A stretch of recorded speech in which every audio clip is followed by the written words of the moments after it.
In this episode of the Leverage Podcast, Nick talks with Susan Drumm, leadership development consultant who specializes on the Enneagram Type Indicator to help entrepreneurs grow and develop in their leadership style. Listen in as Susan interprets Nick's Enneagram results and how you can interpret your own results, those on your team and in your family. Welcome back to the Leverage Podcast. I'm Nick Sonnenberg, and today we have a very special guest, my friend Susan Drumm.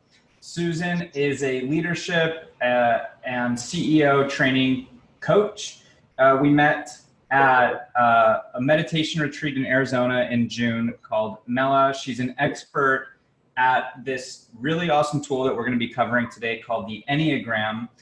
She's involved with YPO, many high-end entrepreneurial organizations, and just an awesome human being. So thank you very much for joining me today, Susan.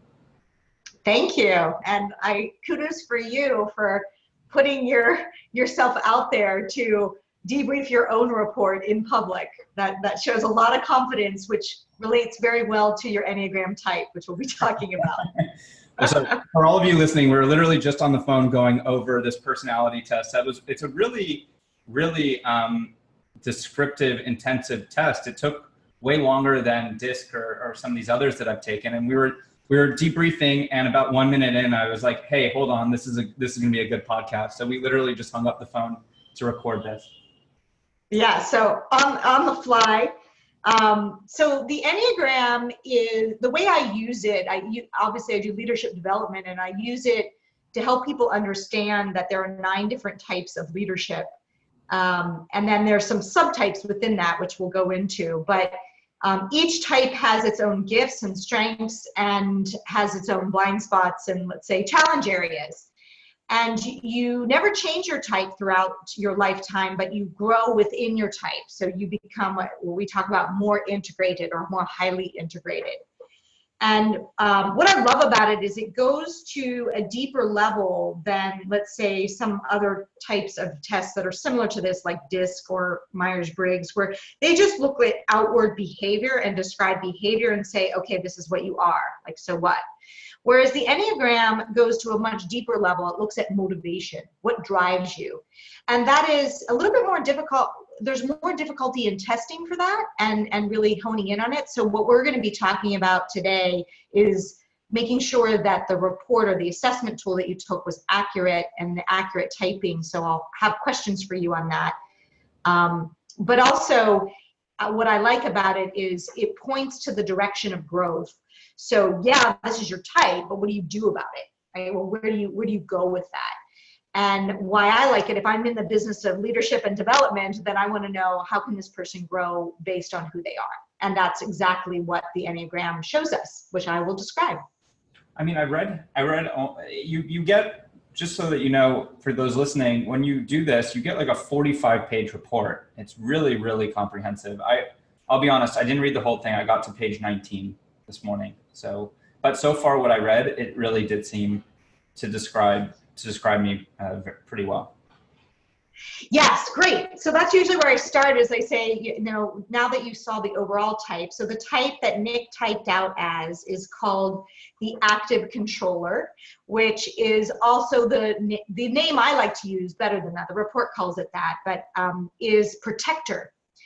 And the reason it's called protector is because usually these types are very confident, direct, comfortable in saying what you need to say, very decisive, trust their gut, goes with it, independent.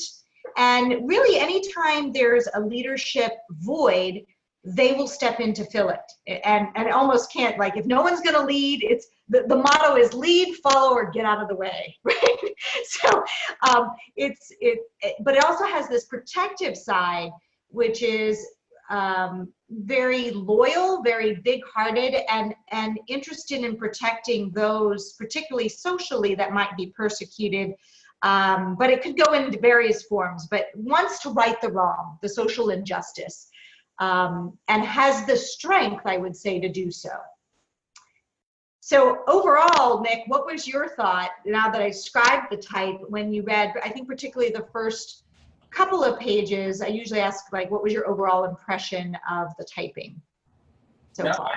I thought that it really described me well. You know, I mean, even in my own company, if you look at this last year, I had a business partner that left very quickly, and I inherited a lot of problems with the company, and it was literally on the verge kind of bankruptcy towards the end of last year. And you know, one of the things I'm most proud of is turning around the company, and you know, it was a very narrow path to fixing it, and it took a lot of pain and suffering, and took like everything out of me. But I do think that the qualities you just described are what allowed, you know, me to kind of step up and not let the company fail. Yes. You know, type 8 will rise to any challenge. When there's a challenge, it's like you can, to some degree, you don't want to go against it for that reason, can be a formidable opponent. But given a challenge, and relishes the challenge, usually, because you have that confidence to see it through. So if you turn on page 8 is where it first describes strengths, and they're listed almost newspaper headline style. I'd like you to just take a look at that and maybe pick out 2 or 3 of these that you think best represent who you are. So let's first start with what resonates, and then I'll check to see if anything doesn't resonate. Okay, so shall I read these out loud so people can listen? So yeah, I would just pick, you don't have to read all of them because I think it'll end up taking too long. Maybe just pick the 2 or 3 that jump out at you, that describe you well. All right, so definitely the first one. I have no problem with power, and naturally will gravitate towards positions of leadership and authority. You know, that's been something consistent throughout my whole life. Respond to strengths.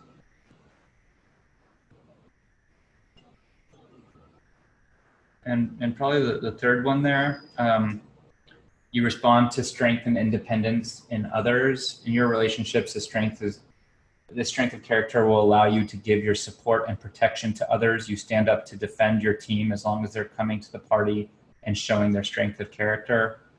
You know, I think in general, I do also the next one, coming off with confidence.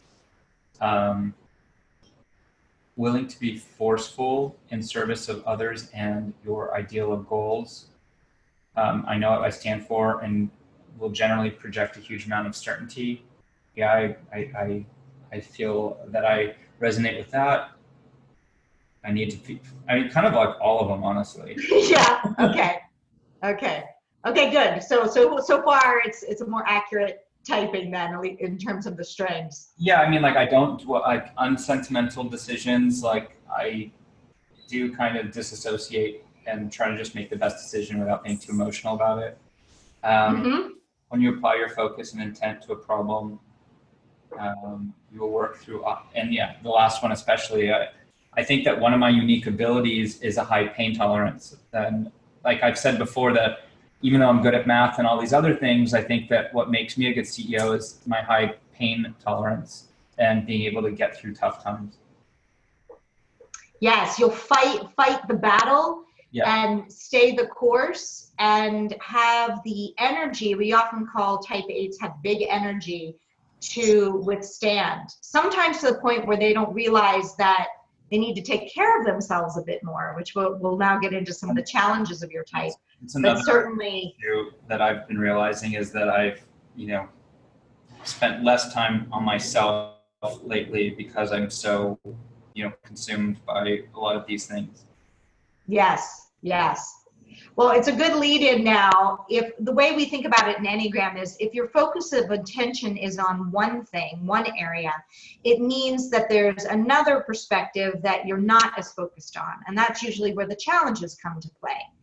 So on the next page, these are typical challenges that type 8 will face. So similarly, if you could take a look at this, and let's first pick out the challenges that you can see in yourself, and then we'll look at if there's any that don't resonate with you. So first, what does resonate?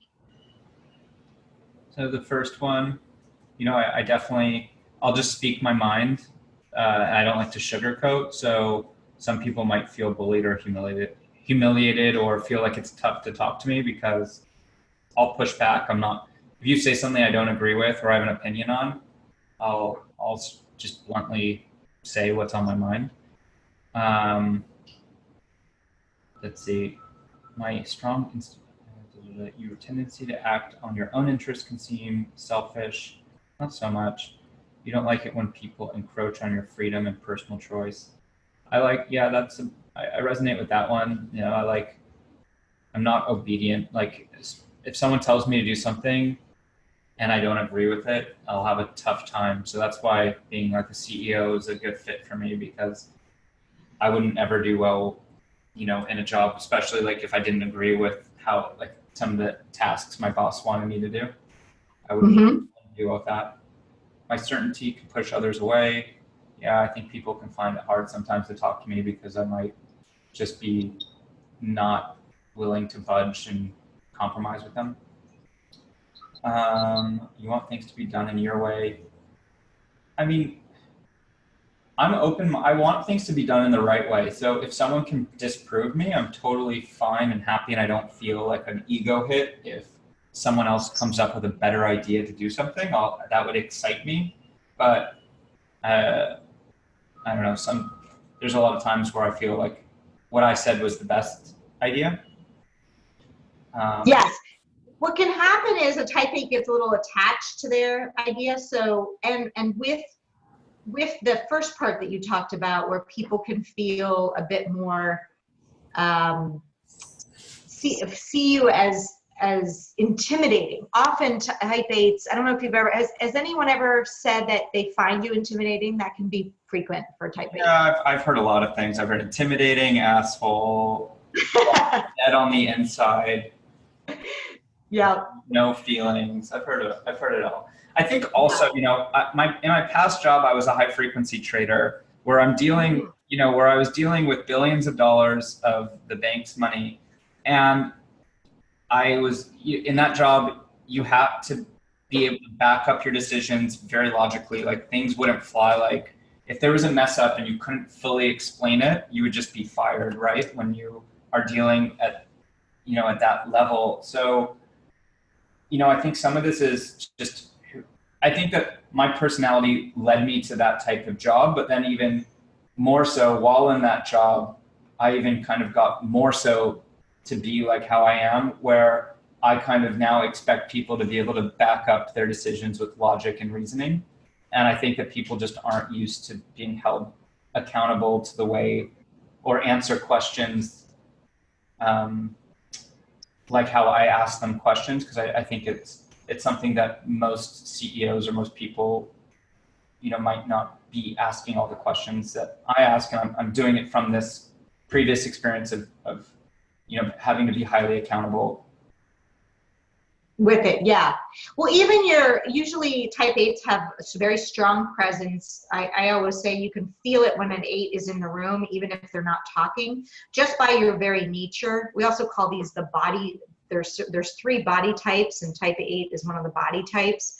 It's a strong presence that some can feel more intimidated by, and therefore what happens is when you're doing that and being so direct as you are with your questioning, people can, feel nervous, or as you said here, bullied, or, not meet that energy where you are with that. And often types 8 don't realize that they do have this big energy. And perhaps when we talk about the growth area, infusing a little warmth with it will help temper that.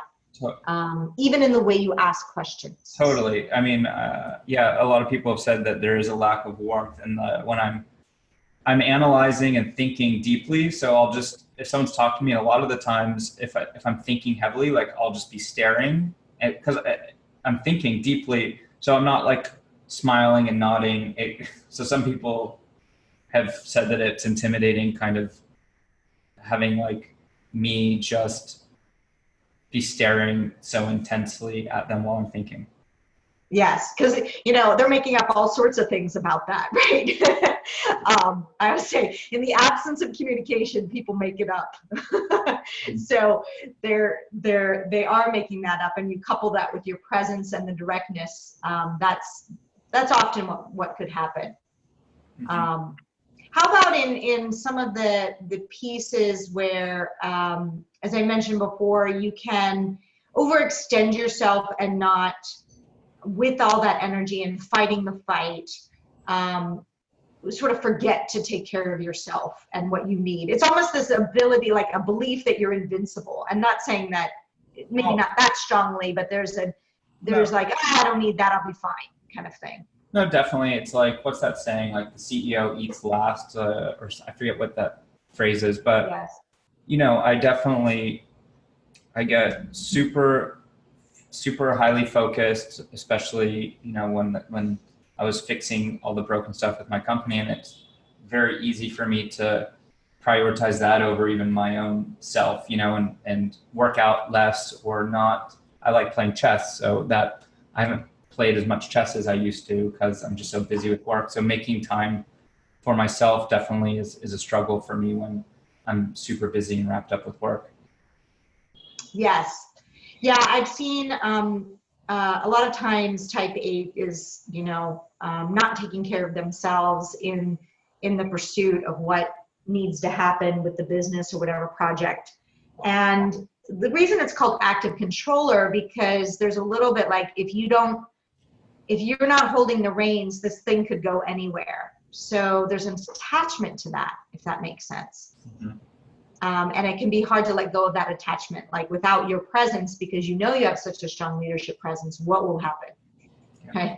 And kind of back to the other point, like since I'm, my background's in math and I'm very data oriented, I think a lot of people find it tough sometimes to talk with me, because if I back up what I'm saying with data, it's very hard to counter that, which is a natural way of speaking, right? So, and maybe people won't be as good in a direct way in doing that.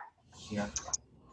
Okay, so that's a little bit. Is there anything here that doesn't resonate with you? Because I might be able to explain it with regard to your subtype, which we're just about to get into. No, it resonated pretty well, I think. Okay, great. So the subtype is on the next page, and this gives a little bit of variation. So if you can imagine that there are 9 different flavors of ice cream, right? Those are the 9 primary styles, leadership styles. There are also 3 different sauces you can put on that ice cream, and those are the subtypes. The 3 subtypes are self-preservation, which is about the primal instinct of survival, physical safety, material security, well-being, comfort. There's the one-to-one, and that primary concern is about the intensity of experience and focusing attention on the quality and status of relationships with specific people. So the one-to-one exchange. And then there's the social, which is primary concern is about belonging and recognition in the group, in social groups. So it's looking at how my orientation is very group focused and what's happening with the group. Yeah, so this was very accurate too. I've called myself a survivor many times. Yeah. So you typed out as self-preservation, just of those 3. Yeah. So say more. You were saying that. I was saying like back to kind of inheriting this broken business when my ex-partner left. I knew I would be able to turn around because I'm a survivor and I wouldn't let it die. Yeah.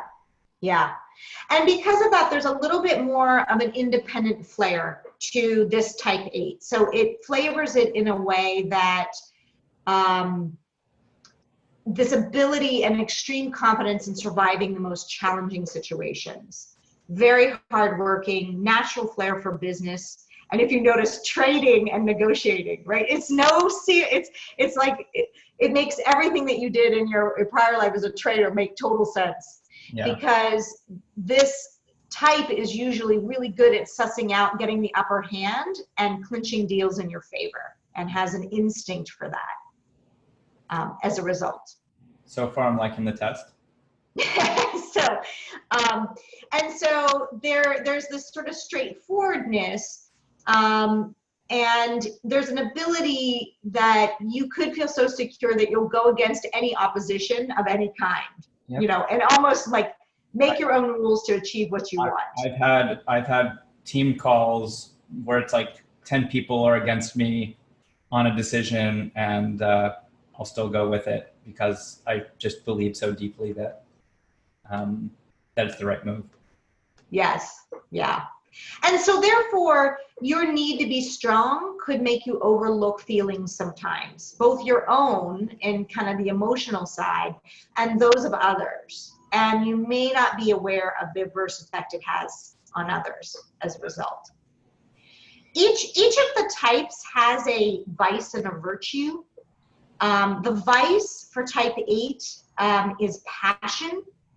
So the self-preservation goes for what's needed in order to survive in a direct, powerful, and passionate way. And there's a code word for it that's actually called satisfaction, which is a strong need to get what's yours and obtain what you need for survival as a result of that. Yes. So with all of that, we'll look at the growth areas, just being conscious of, you know, our time and making sure we get to the growth piece. But anything else you want to say about the subtype so you understand that particular flavor for you? No, I think it makes sense. Okay. In general, for the subtype, it's what you want to move towards is the ability to express a wider range of feelings, especially vulnerable feelings. So because type 8s tend to be so strong, they like showing any vulnerability can be like, well, why would you ever want to do that? I mean, I don't want to show vulnerability. But it's actually a way of bringing people closer to you and a way people connect with you with all the big energy can push away. And so usually type 8s have the hardest with working on that, but that is their growth path, is that ability to show vulnerability and expressing more thoughts and emotions, especially in relationships. Mm-hmm. How are you with vulnerability? I don't think I'm that bad at vulnerability. I think that if I find myself to be wrong, I don't have a hard time admitting it in general.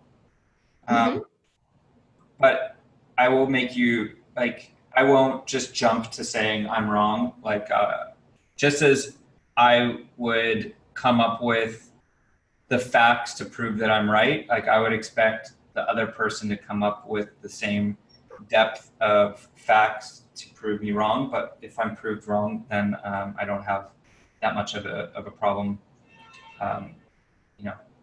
being wrong. Right. So it may be that's related to facts. It may be vulnerability around your fears, your concerns.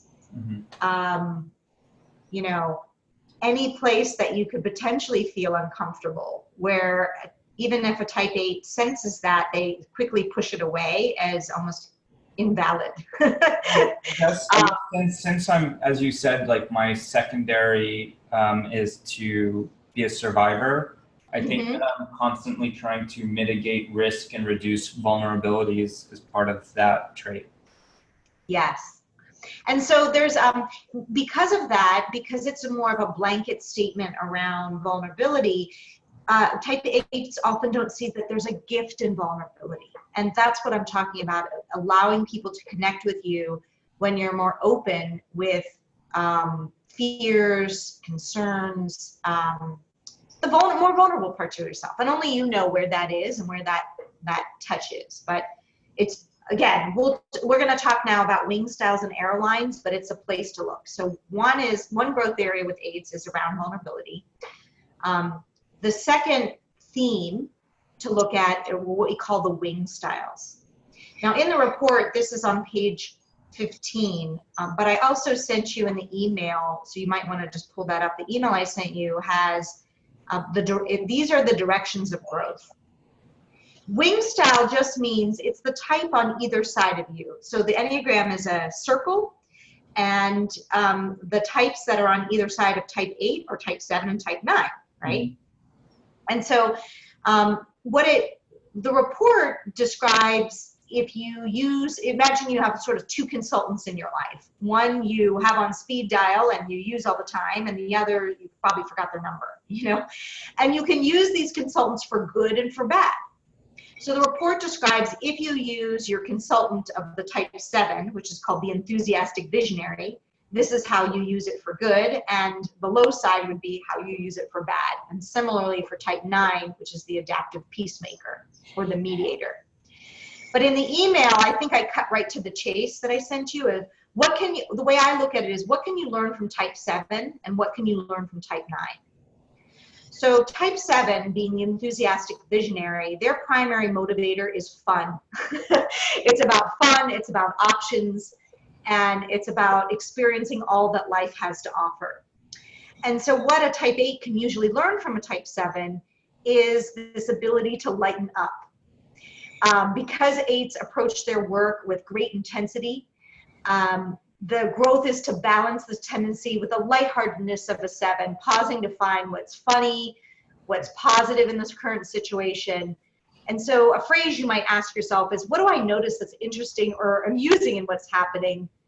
And sort of approach it from a little bit more lighthearted stance. Mm-hmm.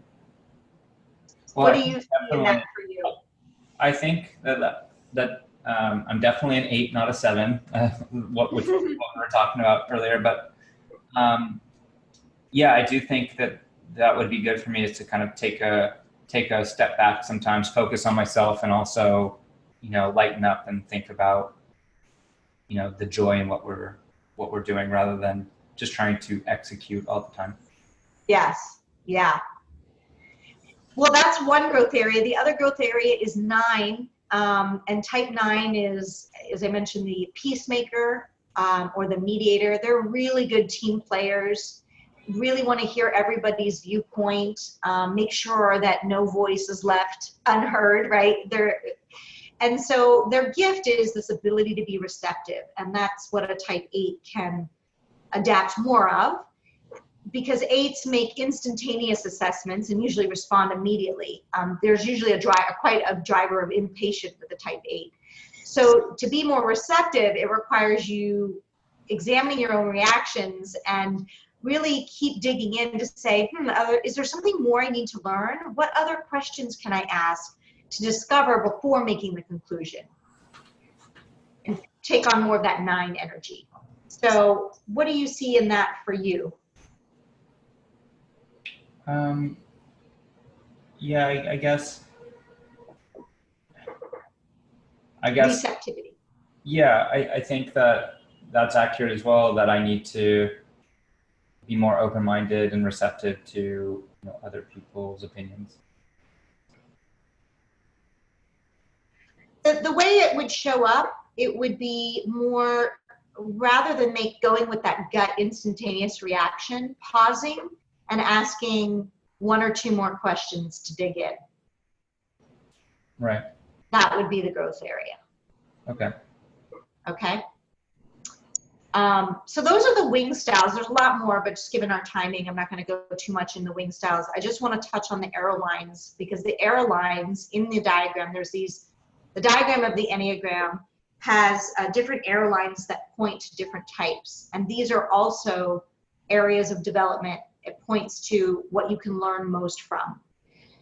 So your arrow lines is type 8 point to type 5, which is called the quiet observer or the sage. Which and usually what you can learn from that style is that they have a great ability to take time to conserve their resources and recharge. So for a type 8 is like, take 2 to 3 hours for yourself without fail once a week. Doing something that you truly enjoy, that's relaxing to you. And the reason this is important is because your tendency can be to go into overdrive. and have others experience you as overly intense. So once you've mastered that ability, looking at short bursts of recharging time and how to take care of yourself. So we've already kind of touched on this a little bit when you talked about kind of forgetting yourself in the process. Which page are you on right now? I'm actually on the email I sent you. It's at the bottom of the email, because this is what. Okay, gotcha. It's kind of out of the report, because I'm cutting to the chase on it, because the report goes in much more detail. Okay. So that's airline 5, and then I'll give you airline 2. The other style that you can learn from is the Considerate Helper. So the Considerate Helper is extremely empathetic, almost feels others' emotions as though it were their own, can always sense the emotional state of what's going on in the room, and have this great ability to acknowledge the best in others. So always looking to sing the praises of others and what have they contributed. And so sometimes types 8 in the ability to tackle the challenge forgets to take time to sing the praises of others. Or the other thing that can happen is a type 8 can, almost I say, be very polarity. It would step into polarity, and either somebody is a demon or an angel in a way. Either you love them or you hate them in a way. And so for those that are sort of in the doghouse, I usually work with CEOs to force themselves to think of 3 positive qualities about that person, and that it's not so black and white between the best and the worst, and trying to see more of the shades of gray and the in-between, and what the gifts are of the person that they've determined is sort of in the doghouse. So those 2, line 5 and line 2, would be other areas of growth for you. Do you see any opportunities in there for you? Yeah, definitely. Like the black and white thing is something that I relate to, and I have been trying, but I need to do more of this, which is, thinking positive and identifying a few good traits on someone. Or one thing that I got from my friend Lee Brower is to, before meetings, think about how I want people to feel after the meeting as an outcome. So kind of doing some more thought around that versus just trying to get to a solution or a fact is something that I've been trying to work on too. Yeah, great. Mm-hmm. So normally what I do at this point is I'll say, okay, of these 4 things we just talked about, what do you want to work on, right? And if we were like in a coaching situation, we'd make some development goals around what will be different, and then what actions you want to take to bring that to life, which we're not going to, obviously we don't have time to go into now, but you can see how this is such a powerful tool to help people grow and develop in their leadership style, to be able to be more highly integrated. And that's why we say integration, because what you're looking to do is integrate the 7, the 9, the 5, and the 2, and be less rooted and steeped in personality. Okay. So overall, what are your thoughts? What are your impressions? I thought it was pretty darn accurate. I mean, of these 9 different traits, is 8 like the one where it's most kind of I don't want to say overworked, but the person that kind of can get deeply ingrained in their work and, get so wrapped up in it that they'll achieve a lot of things, but at the expense of other things? No, it's not the only type. There's another type. A lot of the types they just do it under a different motivating desire. So competitive achiever can very much, again, you look at external behavior getting wrapped up in your work, but what's the motivator behind it is what we're looking at. So there's type 3 competitive achiever is doing it basically to look good for a polished persona or image. Whereas type 8 is doing it for a different reason, and type 7 will do it for a different reason. Okay, gotcha. Yeah. And part of my reason is this survival instinct that we talked about. Right, exactly. That if you don't step up, that you might eventually be controlled yourself. So rather than be controlled, you'll be the controller. And it's a streak of independence. It's like claiming your independence with it. And is that because it's driven by a fear of being controlled or a desire to control? There are sort of two sides of the same coin. So yes, at the core, below motivation is fear. That's at the root of it, and what fears or activities are driving you. Yeah. But it's the instinctual drive. Yeah, because that's something I've been thinking a lot about actually before this test is like, what drives me? Is it that I'm, on the surface, you might think I'm super goal oriented with some of the things I've achieved, but am I getting to kind of the same place, but driven by different motivations? Like, is it a fear of loss? Why do I sometimes set these huge benchmarks in my head and I then go out and achieve them, because if I don't, I'll feel really down on myself and I have this fear of loss, versus getting to the end and feeling like I really achieved something. So it's kind of subtle, but different factors that is similar to what you're talking about here. Yeah. Well, I encourage you to read the rest of the report. There's some really good stuff in there about communication, how to give feedback, and then some like looking at stress levels, and happy to chat with you more about it as you get a chance to delve a little bit more into it.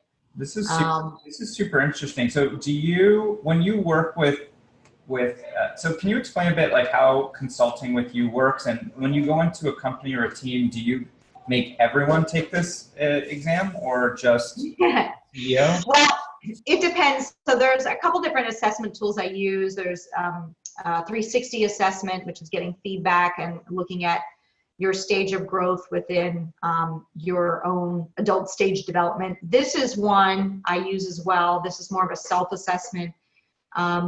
I use it a lot with teams, because if you can understand how what drives other people, motivates them, and how they think and view the world, you can speak to them in a language they can hear versus getting caught up in what can feel like perplexing behavior. So that sometimes with the C-suite team, I'll have all of the members of the team take it. They'll debrief, get their own debrief, and then we'll bring them all together to talk about the different types. You'll get a chance to learn about the different types, and then talk about, as a team, how do we make sure that we're interacting in a way that best supports. And a lot of times people are like, oh, that's why you do what you do. It's like this big revelation. And there's a lot of bonding. Like example, the loyal skeptic, which is often type 6, it's called the troubleshooter. They're really good at scanning the horizon to see what could go wrong.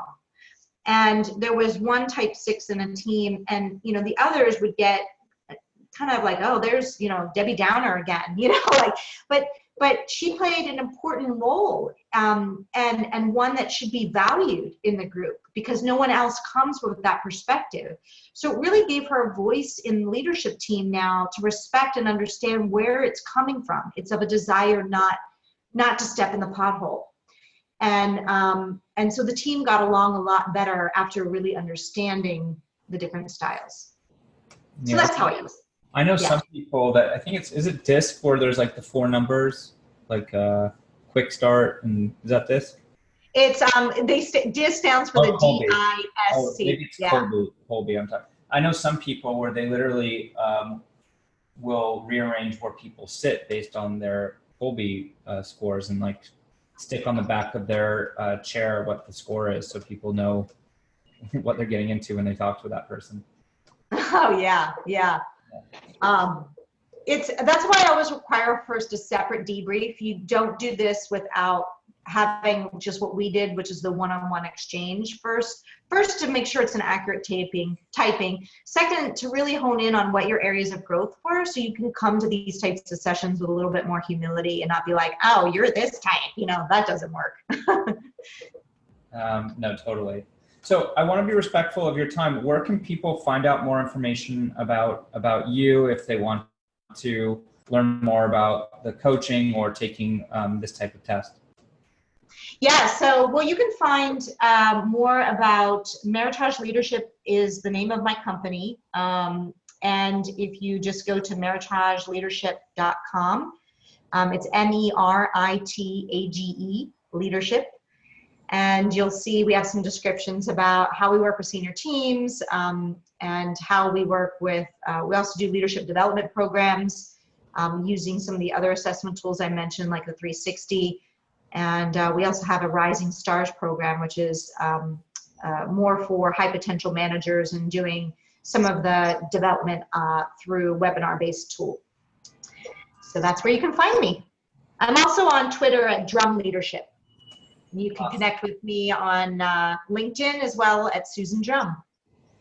Awesome. Well, thank you so much for joining on this impromptu podcast. This was really great. Yes, thanks for having me, and thanks for being so, you did display like that does take some guts and vulnerability. So good for you. I'm working on that. That's great. Did I solidify the technique? Thanks for listening to the Leverage Podcast. Leverage is a premier on-demand outsourcing platform. Scale your business overnight with a team of experts you can trust to deliver. Accomplish more. Visit getleverage.com.